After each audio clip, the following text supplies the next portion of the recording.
Hello survivors, and welcome to Dead Metro. This is our first devlog, and we have some updates about Dead Metro to share with you. Up until now, we have implemented many systems into the game, most of which are essential core mechanics that shape the gameplay experience. This update introduces several new systems that will deepen and enhance the gameplay. We still have many ideas to expand the world and the experiences we want to offer you. We have added vehicles to help players cover long distances more efficiently. The vehicle system is still in an experimental stage, meaning there are still many missing features needed to refine its depth and usability.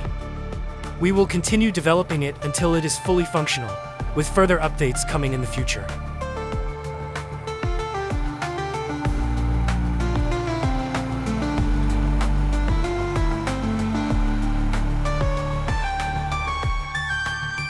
You will need to explore the desert map to find a vehicle, then drive around the map or even ram infected enemies, your choice. However, be cautious. Every collision damages your vehicle, and once its durability reaches 0, it will break down completely. Drive carefully and avoid obstacles on the road or anywhere you travel.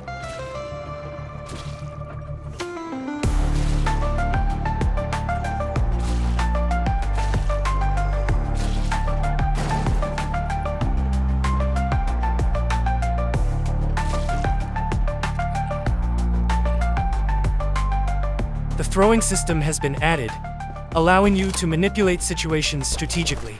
For example, you can throw a can to lure infected away by making noise, enabling you to sneak past them undetected.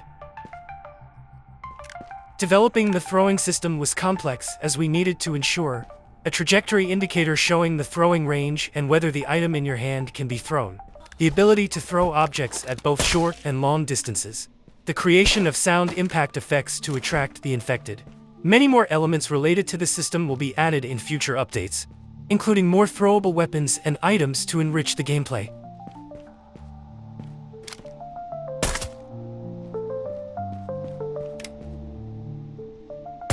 If you have followed our game before, you may know we previously updated the animation system.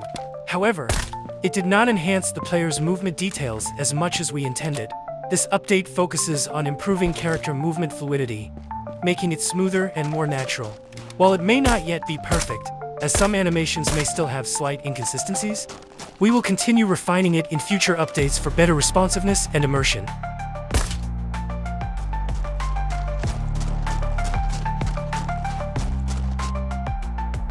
A vast world is appealing to survivors, but the ability to stand atop a tall building or tower and see distant locations creates an even greater sense of curiosity.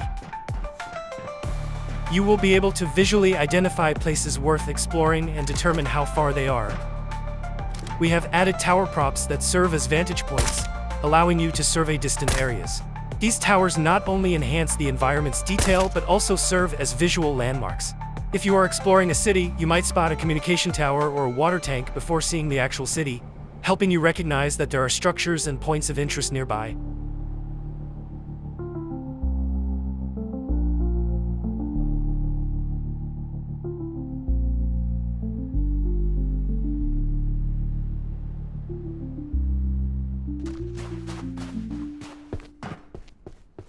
Previously, item searching was limited to looking inside loot containers, such as boxes. In this update, we have improved item visibility by placing lootable objects on shelves. You can now look at a shelf and see items placed on it.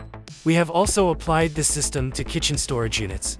The goal of this change is not only to allow players to decide which items to take, but also to enhance the environmental details of the game.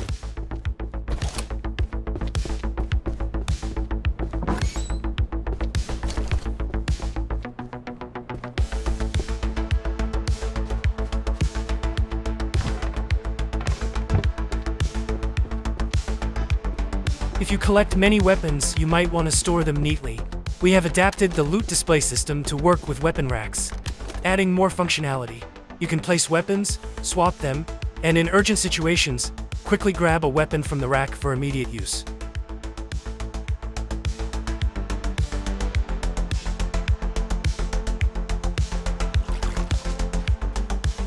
Instead of relying on currency, you can now trade items with NPCs using a barter system. You can offer valuable items in exchange for items from NPCs. Simply drag your items into the trade section and the NPC's items into the exchange slot. A value bar will indicate the trade balance. If the green bar leans more to the right than the left, the trade is acceptable and you can proceed. Managing your inventory effectively is crucial, as planning trades wisely ensures you get the best value for your items. We are experimenting with ways to improve the efficiency of Dead Metro's development, ensuring it is well prepared before its early access release.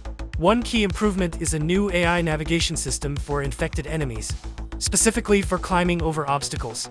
Previously, setting up AI navigation required a significant amount of time, as we had to manually define paths for infected enemies to climb obstacles like walls and buildings. Given the complexity of the environment, filled with structures, high walls, and various barriers, this process could take days or even weeks. With our new system, AI navigation will be automated for climbing over obstacles, significantly reducing development time. This allows us to focus more on designing detailed environments for Dead Metro. We have created a variety of building props and interior props, and with the large number of objects to place in the game world, this system will streamline development. We hope you enjoy Dead Metro and the unique gameplay experiences we are creating for you.